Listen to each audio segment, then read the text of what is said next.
ప్రియ దేవుని బిడ్డలారా, చూడండి, 12 మందిని తీసుకొని వెళ్ళి యేసయ్య గెత్సెమనే తోటకు వెళ్ళాడు ప్రార్థన చేయడానికి వెళ్ళినప్పుడు చివరి భోజనం చేసేటప్పుడు, ఇది నా శరీరం, ఇది నా రక్తం, దీన్ని తాగినప్పుడు నాకు జ్ఞాపకం చేసుకోండి, ఇది క్రొత్త నిబంధన అని ఆయన శరీరాన్ని, రక్తాన్ని ఇచ్చాడు. బైబిల్లో ఉప్పు నిబంధన ఉంది, చెప్పు నిబంధన ఉంది, ఇంకొకటి తొడ కింద ప్రమాణం చేసి నిబంధన చేసుకుంటారు.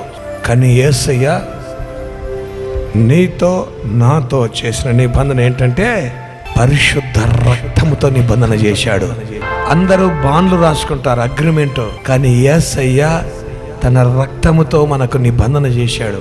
ఆయన తన స్వరక్తం ఇచ్చి సంపాదించాడు. ఈ బంధం యేసయ్య మనకు అనుగ్రహించింది. నిబంధన మనం మీరినా ఆయన ఎన్నటికీ మీరాడు.